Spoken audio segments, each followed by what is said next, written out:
Good evening. Tonight we bring you a story that could reshape the global balance of power and redefine the future of American security. Breaking news tonight, China has announced an immediate and total halt to the export of all materials, components and finished goods deemed essential to the U.S. military and its defense contractors. This sweeping embargo is sending shockwaves through both economic and defense circles, as the world's two largest economies face off in a high-stakes confrontation. This is not a tariff or a trade dispute, it's a complete severing of a supply line that has fueled the American war machine for decades. For years, the U.S. has relied on a steady flow of critical materials and components from China, forming the backbone of countless defense systems and technologies. The implications are staggering, threatening to grind key aspects of our national defense to a halt. Assembly lines are already slowing, and defense analysts warn that vital projects could be delayed or even canceled if the embargo continues. The ban targets everything from rare earth minerals for advanced electronics, materials that are nearly impossible to source elsewhere at the same scale or cost, to microchips for our most sophisticated weapons. These tiny components are the heart of modern military technology, and without them, production grinds to a halt. This is a calculated act of economic warfare, exploiting a vulnerability experts have warned about for years. Reports and studies have long highlighted America's dependence on foreign supply chains, but tonight, those warnings have become a stark reality. Tonight, Washington is scrambling for answers, with officials working late into the night to formulate a response. Emergency meetings are underway at the Pentagon and the White House, as leaders seek to assess the damage and chart a path forward. The challenge: how does the U.S. secure its military readiness and respond to a provocation that fundamentally alters the geopolitical landscape? The stakes could not be higher, as America's ability to defend itself and its allies hangs in the balance. Stay with us as we unpack this unprecedented crisis, exploring the far-reaching consequences and the urgent search for solutions in the days ahead. The announcement came without warning, delivered in a stark public statement on Chinese state television. Effective immediately, China's new National Security Export Control List bans the sale or transfer of a vast array of goods and technologies to any U.S. defense-related entity. The list includes rare earth minerals, specialized alloys, microchips, and even chemical precursors for military-grade explosives. For decades, American companies outsourced production of these vital parts to China for efficiency and cost. That efficiency has now become a crippling liability. The embargo is comprehensive, targeting not just high-tech components but even textiles for uniforms and steel for armored vehicles. This move weaponizes the globalized economy, turning supply chains into instruments of coercion. China is signaling it controls the switches to America's defense infrastructure and is willing to flip them. The question now: how does the U.S. fight back on this new economic battlefield? Why now? That's the question on everyone's mind as the world watches this latest escalation unfold. The timing is no accident, every move is deliberate, every message carefully crafted for maximum impact. Beijing claims this is a direct response to recent U.S. actions, specifically the passage of the Taiwan Defense Enhancement Act, which has been seen as a provocative step by Washington to strengthen military ties with Taipei. Alongside this, the increased American military presence in the South China Sea has only heightened tensions, with U.S. warships patrolling contested waters and signaling unwavering support for regional allies. China frames this as a reciprocal measure, pointing to years of U.S. sanctions and export controls on Chinese tech giants, actions that have stifled growth and innovation in key sectors of the Chinese economy. But this is more than tit for tat. It's a strategic move, likely years in the making, reflecting a long-term vision to shift the balance of power and assert China's role on the global stage. China is betting the U.S. is more dependent on them than vice versa, at least in this critical sector. From rare earth minerals to advanced electronics, the U.S. military supply chain is deeply intertwined with Chinese manufacturing. The goal is clear: force Washington to choose between backing down on Taiwan, risking its credibility with allies, or facing a crisis in its own defense capabilities, potentially leaving key systems vulnerable or delayed at a critical moment. This bold stance also plays well domestically, reinforcing President Xi's message of national strength and resilience in the face of foreign pressure. China is no longer a passive recipient of U.S. policy, it's imposing its will, defending its interests and signaling to the world that it will not be dictated to. The domestic political angle is key. This move solidifies support for the leadership at home, rallying the public around a narrative of unity and defiance. Meanwhile, it challenges its primary rival abroad, raising the stakes in an already volatile relationship and forcing global leaders to reconsider their next steps. The stakes could not be higher. With each side testing the other's resolve, the world is left to wonder, who will blink first, and what will the consequences be?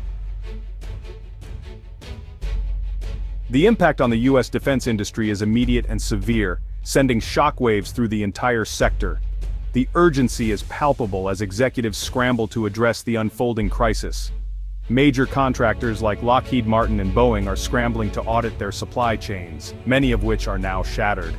The complexity of these networks means that even a single missing component can have a cascading effect, disrupting entire production lines.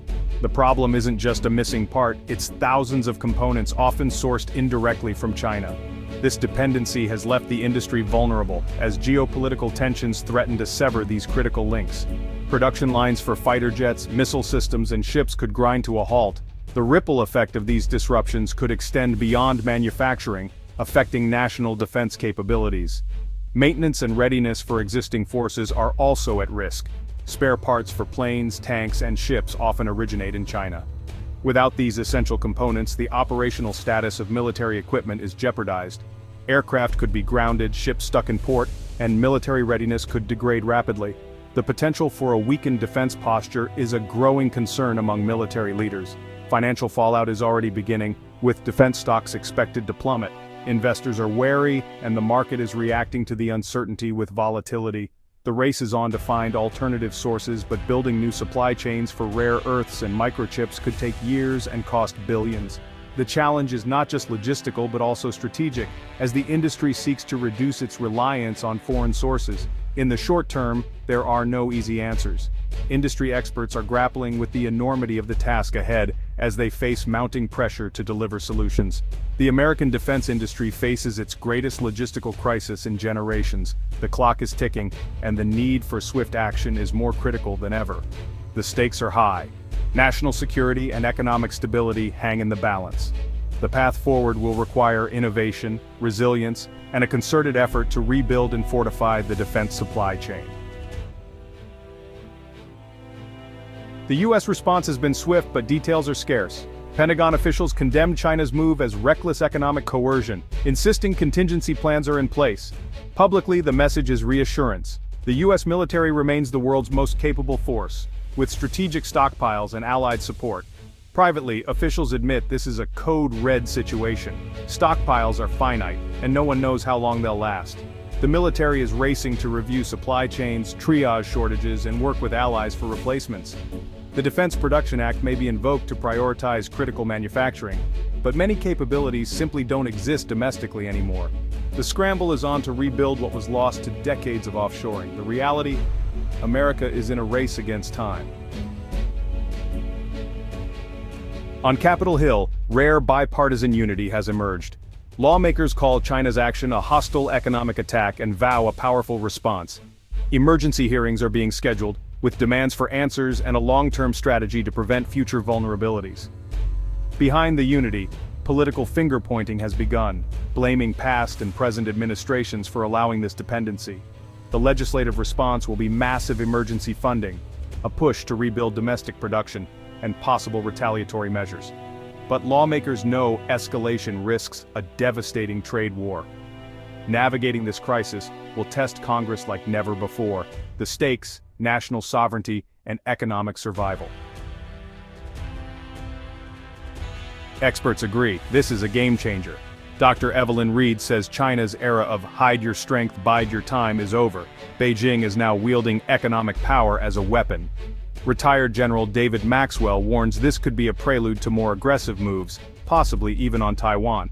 By cutting off supplies, China degrades America's ability to respond militarily in the region. Economist Dr. Marcus Chen warns of global economic fallout.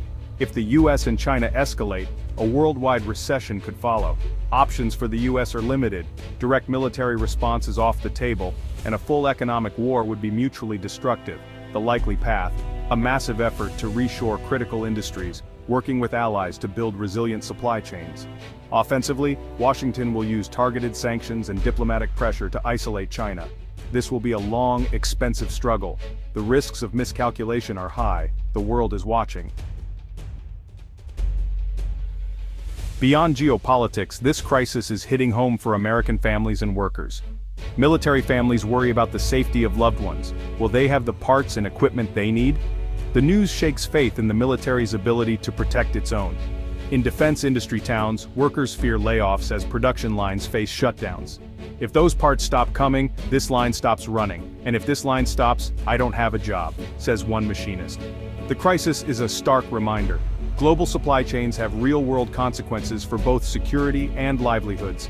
There's anger, fear, and a sense of betrayal, not just by China, but by a system that allowed this vulnerability. People are demanding answers and a plan from Washington. The human stakes are immense. The nation is watching, waiting, and hoping for solutions. The next 72 hours will be critical. The world awaits the White House's response. Will it be de-escalation or confrontation? The administration must project strength without triggering direct conflict. The immediate focus: crisis management, calming markets, and reassuring allies. China will be watching America's reaction closely. This crisis will likely accelerate a painful decoupling of the US and Chinese economies, with long-term consequences for consumers. The era of cheap, abundant Chinese goods may be ending. We stand at a historic turning point. Great power competition now plays out through supply chains and semiconductors. The path forward is uncertain and the stakes could not be higher.